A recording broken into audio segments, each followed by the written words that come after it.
찬송가 325장을 불러서 우리 하나님을 찬양하십니다. 찬송가 325장입니다. 예수가 함께 계시니. 예수가 함께 계시니 시험이 오나 겁없네.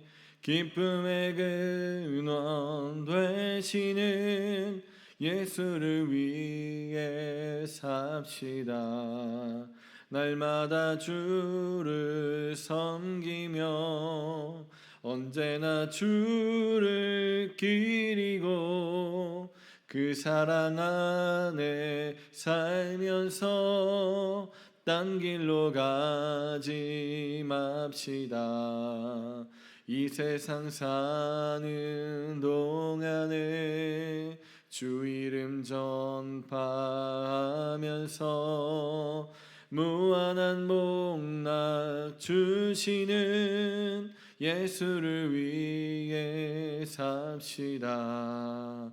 날마다 주를 섬기며 언제나 주를 기리고 그 사랑 안에 살면서 딴 길로 가지 맙시다.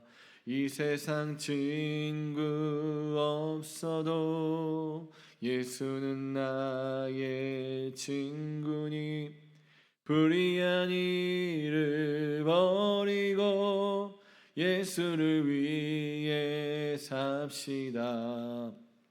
날마다 주를 섬기며 언제나 주를 기리고 그 사랑 안에 살면서 딴 길로 가지 맙시다. 주께서 심판하실 때 잘했다 칭찬하리니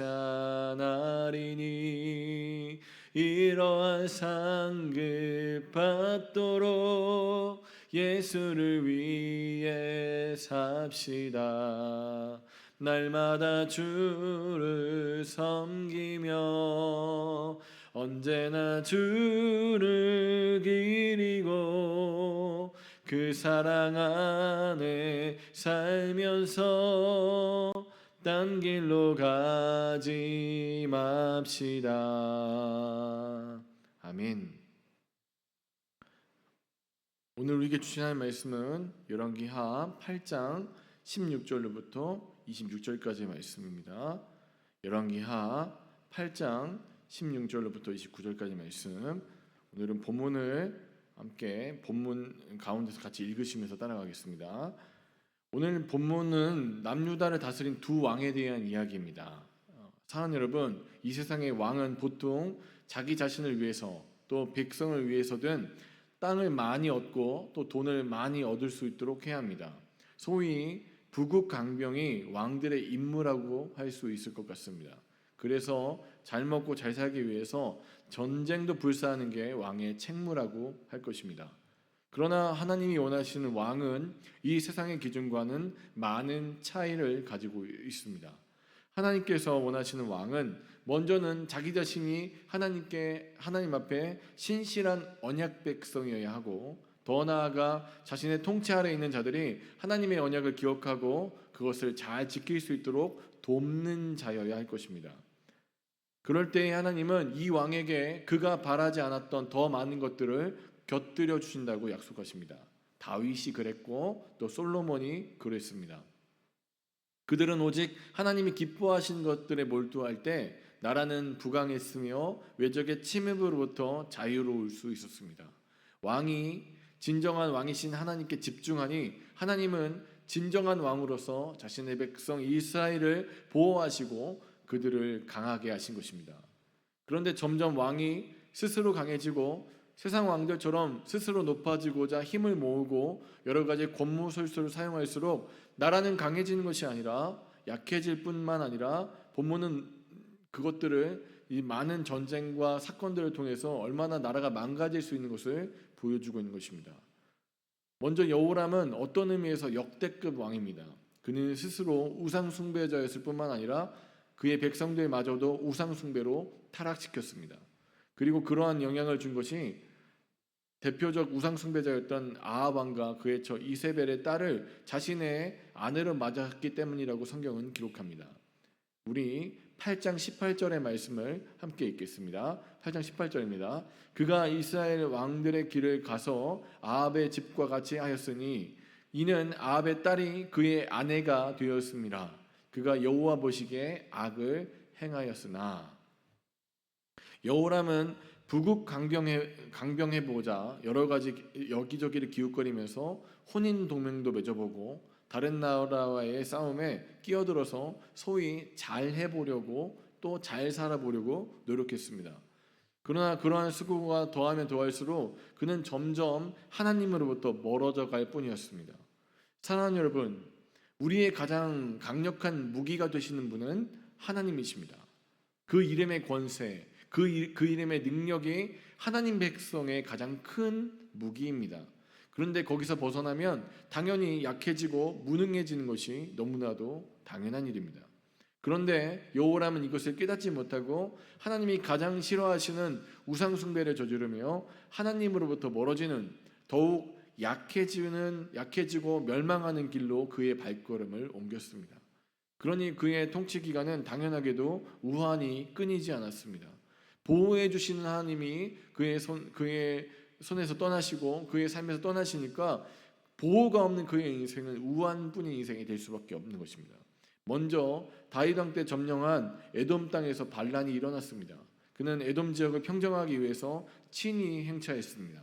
그러나 하나님을 떠난 유다의 운명은 너무나도 뻔한 결과를 가져오고 있습니다. 21절을 또 읽어보겠습니다. 21절입니다.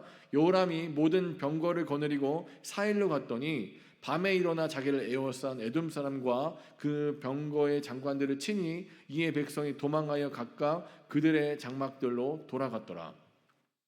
이 본문을 얼핏 보면 마치 여호람이 전쟁에서 승리한 것처럼 보입니다. 하지만 이 본문의 내용은 여호람이 에돔이 그를 포위했을 때 겨우 그 포위망을 뚫고 간신히 도망했다라는 내용입니다.